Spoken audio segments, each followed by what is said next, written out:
Sign আমাৰ সমাপ্ত হৈছে য'ত যেনেকৈ আছে সকলোৱে সেই ঠাইতে থাকে আমি তাতে অনুৰোধ জনালোঁ পাছত পুনৰ চাইন বাজি উঠিব সেয়ে অল ক্লিয়াৰ গতিকে আমি সকলোকে আমি 4টা সুদত পুনৰ চাইন বজাম এতিয়া এয়াৰ ষ্টেক হৈ আছে কোনো যাতে য'ত যেনেকৈ আছে তাতে থিয় হৈ থাকে সকলো যাতে তাতে আমাৰ এয়াৰ ষ্টেক চলি আছে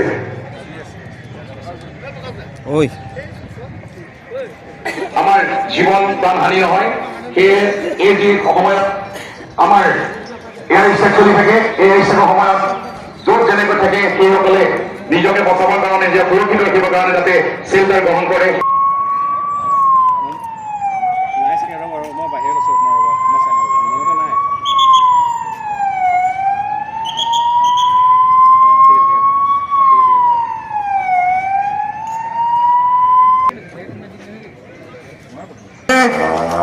আৰু কাৰ্য চলিব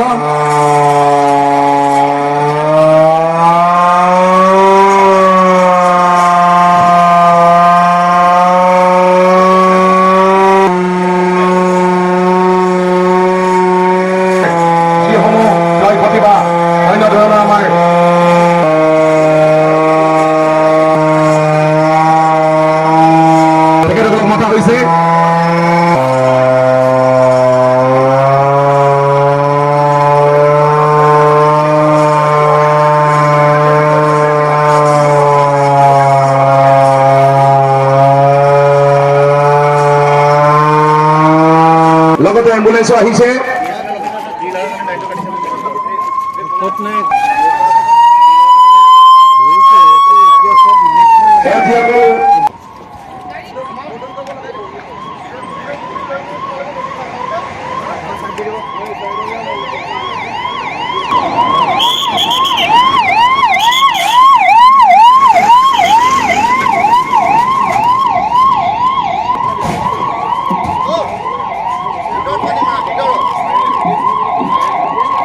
আৰু লগতে ফায়াৰ চাৰ্ভিচ আহি পাইছে আমাৰ সন্মুখত দেখিবলৈ পাইছে সেই ঘৰসমূহ তেখেতসকলে বচাবৰ কাৰণে আহিছে তাৰে এটা প্ৰক্ৰিয়া ইয়াত দেখুওৱা হৈছে মক ড্ৰিলৰ জৰিয়তে আমি দেখুৱাই যাব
এজন ব্যক্তি লক্ষ্য কৰিছে পৰি থকাৰ জখম হয় ওপৰ মহলৰ পৰা তললৈ যিজন আমাৰ জৱানে নমাই আনিছে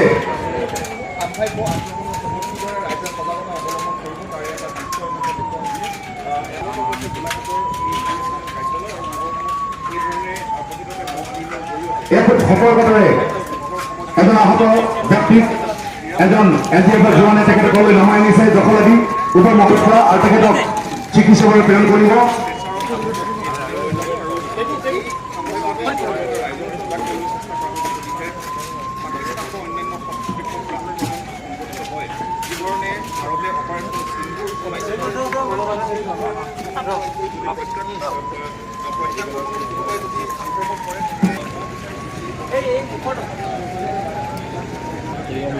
আৰু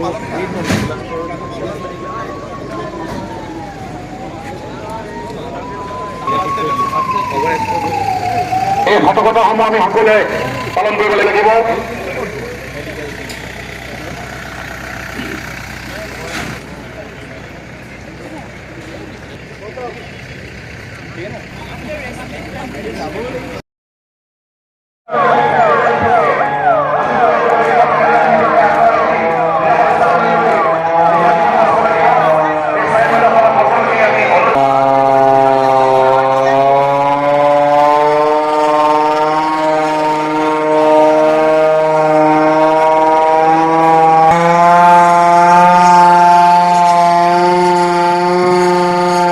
ইতিমধ্যে 2 মিনিট সময় জুড়ে সাইৰেন বাজি উঠিছে।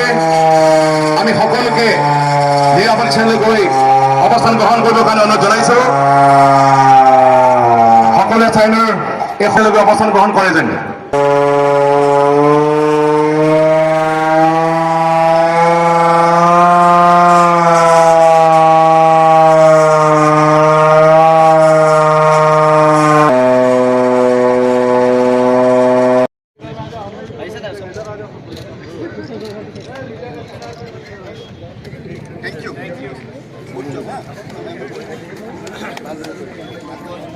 ভাৰত চৰকাৰৰ নিৰ্দেশক্ৰমে গোটেই ভাৰতবৰ্ষত আজি মক ড্ৰিল হৈ আছে। আমি গোলাঘাট লেভেল 3 আমি আজি দুটা থানত মক ড্ৰিল কৰিছোঁ।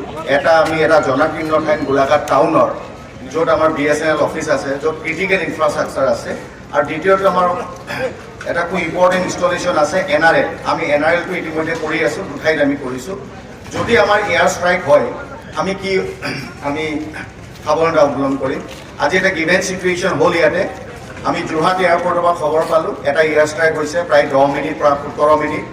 আমি সেই সময়ত চাইৰেন বনাই ৰাইজক আমি সতৰ্ক কৰি দিলোঁ। ৰাইজ নিৰাপদ স্থানত সোমালে, য'ত যেনেকৈ আছে থিয় থাকিলে, বা স্কুল যদি চলি থাকে বেঞ্চৰ তলত সোমাব, ঘৰৰ তলত সোমাব। এইটো এটা প্ৰেক্টিচ আমি আজি আৰম্ভ কৰিলোঁ। তাৰপিছত যেতিয়া ষ্ট্ৰাইক শেষ হোৱাৰ পিছত তেখেতসকল গুচি যোৱাৰ পিছত আৰু এটা অল ক্লিয়াৰ চাইৰেন বাজিলে। অল ক্লিয়াৰ চাইৰেন বজাৰ পিছত আমি দেখিলোঁ যে আমাৰ কিছু ক্ষতিপূৰণ হৈছে, কাৰণ ক'ৰবাত আমাৰ জুই লাগিছে, কিছু ইনজিয়ৰ্ড হৈছে। গতিকে আমি ফায়াৰ ব্ৰিগেডক খবৰ দিলোঁ। SDRF আহি তেখেতসকলক উদ্ধাৰ কৰিলে ক্ৰিটিকেল স্থানৰ পৰা, 2মহলীয়া বিল্ডিঙৰ পৰা। আমাৰ ডক্টৰ টীম আহিলে, ডক্টৰ টীমে তেওঁলোকক ইতিমধ্যে ছেকেণ্ড ড্ৰিলটো আমাৰ এতিয়া চিভিল হস্পিটেলত হৈ আছে, তেখেতসকলক ট্ৰিটমেণ্টৰ কাৰণে লৈ গৈছে। NCCৰ আমি সহায় ল'লোঁ, স্কাউটছ এণ্ড গাইডৰ আমি সহায় ল'লোঁ, চিভিল ডিফেন্সৰ সহায় ল'লোঁ। কাৰণ মানুহ যেতিয়া আতংকিত হ'ব, আমাৰ যিসকল চিভিল ডিফেন্স বা NCC বা স্কাউট এণ্ড গাইডছ আছে তেখেতসকলে আইন শৃংখলা আৰু শান্তি শৃংখলা ৰক্ষাত সহায় কৰে। ইতিমধ্যে আমাৰ ল'ৰা ছোৱালীখিনিয়ে কৰি আছে। আৰু এতিয়া মই ডিব্ৰিফিং কৰিছোঁ। মই গোলাঘাটবাসী ৰাইজক অনুৰোধ কৰিছোঁ, আতংকিত হোৱাৰ কোনো দৰকাৰ নাই। আমি মক ড্ৰিল চলাই থাকিম, কাৰণ আজি আৰম্ভ হৈছে। ইয়াৰ পিছত আমি লাহে লাহে সঁচাকৈ যদি আমাৰ এয়াৰ ষ্ট্ৰাইক হয় আমি কি কৰিম, মই সকলোকে ইয়াতে জনাইছোঁ। দ্বিতীয়টো কাৰ্যসূচী হিচাপে আজি গধূলি 7টাৰ পৰা 7:10 এটা টোটেল ব্লেক আউট হ'ব। মই সকলো ৰাইজক, আমাৰ গোলাঘাটবাসী ৰাইজক অনুৰোধ কৰিছোঁ, তেখেতসকলৰ নিজৰ ঘৰত অৱস্থান কৰক। সকলো দোকান পোহাৰসকলে নিজৰ দোকানত অৱস্থান কৰি 10 মিনিট সময় আপোনালোকৰ লাইট বন্ধ কৰি থ'ব, আৰু যদি দোকানৰ ভিতৰত বা ঘৰৰ ভিতৰত সৰু লাইট জ্বলাই পৰ্দা টানি থ'ব।